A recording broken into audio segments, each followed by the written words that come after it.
first, the 41st annual Fresno County Academic Decathlon is happening this Saturday. It's one of Fresno County's most exciting student events, and the public is invited to attend. So joining us now is Jennifer Quinn Yovino, and she is the Special Projects Coordinator from the Office of the Fresno County Superintendent of Schools. So I was just telling you before we started here that my sister was in the Academic Decathlon. She's a little smarty pants. So tell us why the public should attend this event and what the Academic Decathlon is. Oh my goodness, because this is the Super Bowl of academics. This really is our is. local Super Bowl of academics, and it is 26 schools of students coming together. They've been studying for over 8 months for this. The American Revolution is the curriculum. Yes, that is the theme, and we're going to be at Sunnyside High School. Okay. They're going to finish up their objective testing. They're going to do the big super quiz. That's public. Okay. And it is like a basketball game, the biggest, best basketball or football game you could ever attend.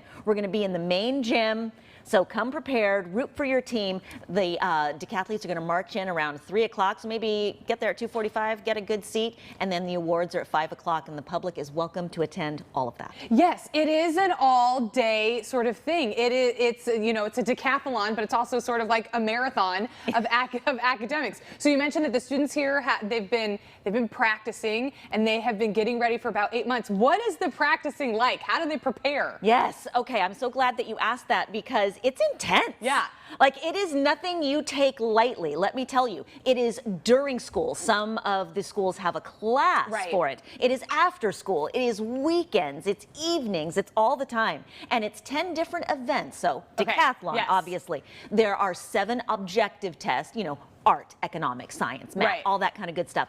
And then there is speech and interview. They have to give a prepared speech. Yes. They have to engage in an interview with a panel of judges from the public, and they also write an original essay on one of 3 prompts. So they've got to be good at everything to be the best. Yeah. So when I used to go and I would watch my sister in the decathlon, they would pick, the students would sort of find what they were really good at, and then they would do that event, and it's a team, so they're competing as a team, but ultimately everything leads up to the super quiz. What is the super quiz? Oh, it is just exactly as it sounds. Yeah.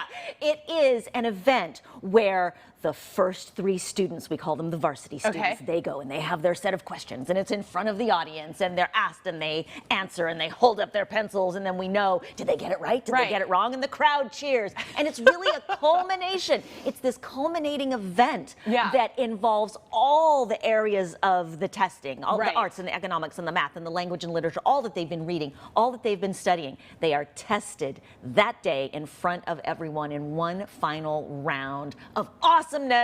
Is the super quiz, is it timed? I would imagine that, they only have a certain amount of time to answer their question. What's the elimination process? How do we find the winner?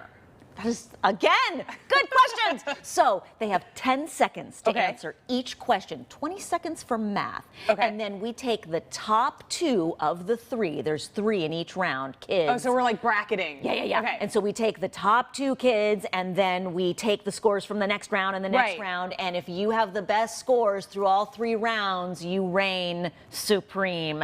And we find out at the award ceremony starting at 5 o'clock. Okay, I love this because I'm a big Jeopardy fan, and I like to watch Jeopardy. So I like to imagine that maybe one day we'll see one of these academic athletes on the stage at Jeopardy they've been preparing for their whole life. But we might actually see one of our teams at the state and national levels. So we compete here in county, and then there are higher levels. Do we ever send teams to the other levels? Oh, absolutely. Fresno is highly competitive. We rock. Let me just take a moment to say we rock. Yes, we send our winning team, but we also have schools that score so high that we get wild card bids. We get additional teams to go to state. And so it's going to be in Santa Clara this year in March, and then winning teams from that go on to the national event, and that moves around from state to state. I can't believe these kids answer math questions in 20 seconds. I need like a whole 20 minutes. I need more fingers. I need a calculator. It's so impressive that they can sort of tap into this knowledge and, you know, how they prepare. I don't know how people prepare for this. And